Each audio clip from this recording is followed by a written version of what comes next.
আংলং আৰু পশ্চিম কাৰ্বি আংলং জিলা কংগ্ৰেছ দলে আজি ডিফুস্থিত কংগ্ৰেছ কাৰ্যালয়ত এখন সংবাদমেল সম্বোধন কৰি বিজেপি নেতৃত্বাধীন অসম চৰকাৰৰ জৰিয়তে কাৰ্বি আংলং স্বায়ত্তশাসিত পৰিষদৰ ক্ষমতা কৰ্তন কৰাৰ অভিযোগ আনে।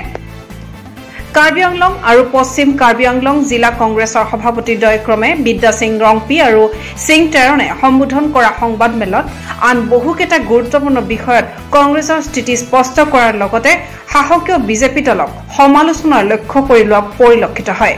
কিছুমান সমস্যাৰ ওপৰত একেদিন আমাৰ বিভিন্ন চেনেলত ভাইৰেল হৈ আছে, সেইখিনি সম্পৰ্কে দুআষাৰ ক'বলৈ বিচাৰিছোঁ। বিশেষকৈ একেদিন বহুত চৰ্চিত হৈছে এটা কথা, সেইটো হৈছে পিজিআৰ আৰু বিজিআৰৰ কথাটো। সেইটো আমাক বহুতে আমাক প্ৰশ্ন কৰে আপোনালোকৰ কি ক'বলগীয়া আছে।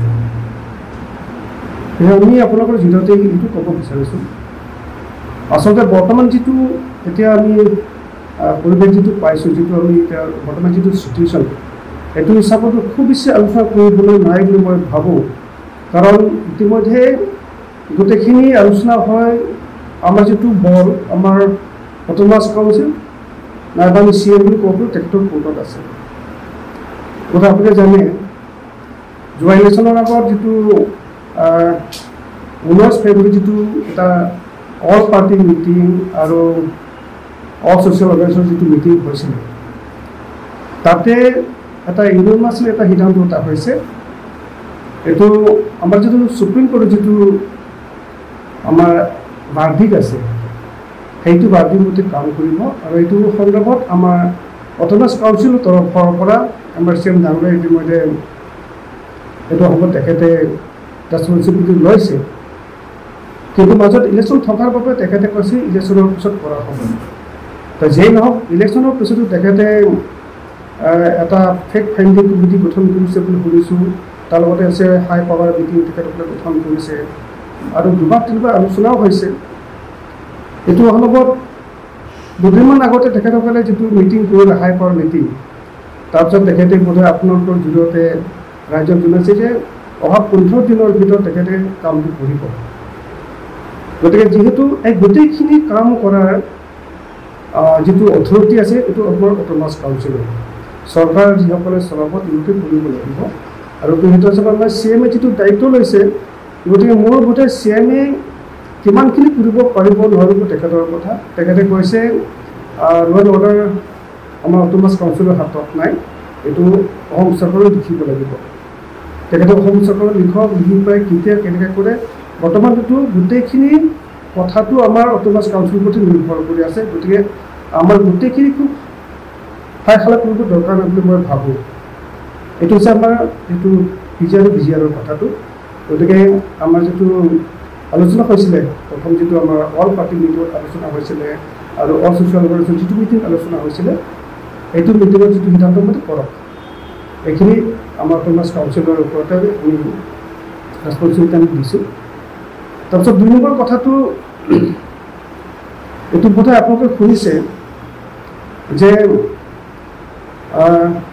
আমাৰ UPDS আৰু আমাৰ MCৰ যিটো DSD আছিলে, তেওঁলোকৰ যিটো চৰকাৰৰ লগত হোৱা চুক্তিৰ মতে এতিয়া আমাৰ কেন্দ্ৰীয় চৰকাৰে আমাৰ যিটো 6th শ্বিডিউলটো এমেণ্ডমেণ্ট কৰিবলৈ গৈ আছে, সেইটো এমেণ্ডমেণ্টটো হ'ব কি 125 এমেণ্ডমেণ্ট হ'ব, 25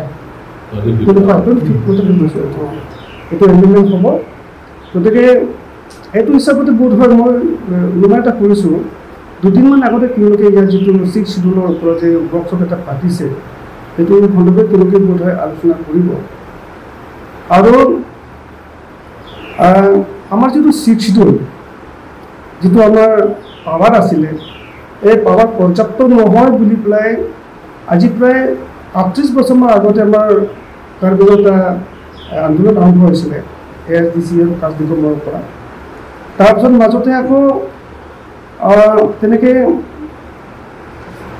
আৰু আহিল কিছুমান সংগঠন, তেওঁলোকে বিচাৰে আমাৰ জিলাখন অট'মেটিকলি পৰ্যবেক্ষিত কৰিব লাগে।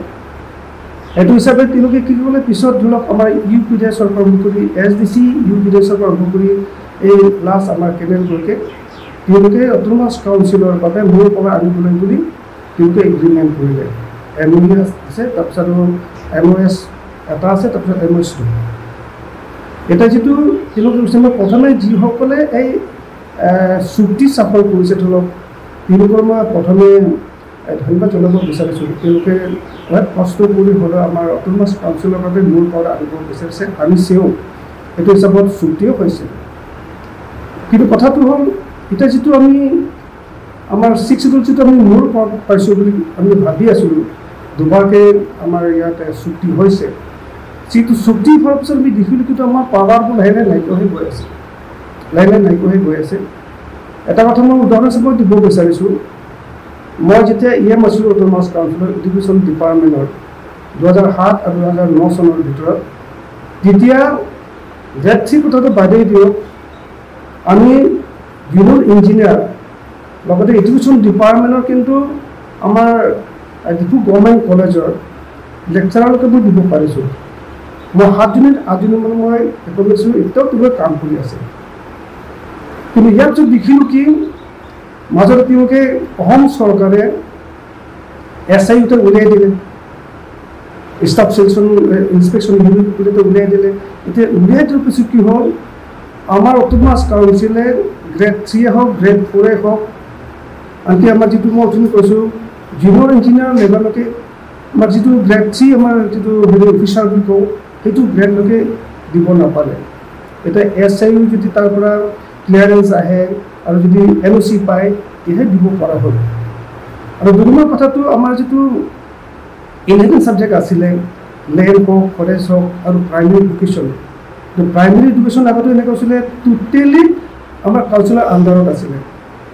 কিন্তু এতিয়া কি হ'ল, এগ্ৰিমেণ্ট হোৱাৰ পিছত কি নাজানো, এতিয়া আমাৰ যিটো প্ৰাইমেৰী এডুকেশ্যন যিটো ডিপাৰ্টমেণ্টটো সেইটো সম্পূৰ্ণৰূপে অসম চৰকাৰৰ হাতত গুচি যোৱাৰ নিচিনা। মূল্য বৃদ্ধিয়েও দুয়োখন পাৰ্বত্য জিলাবাসীক জুৰুলা কৰা বুলি তীব্ৰ সমালোচনা কৰে। ডিফুৰ পৰা ছাইদুল ইছলামৰ ৰিপৰ্ট, আছাম টাইমছ পোষ্ট।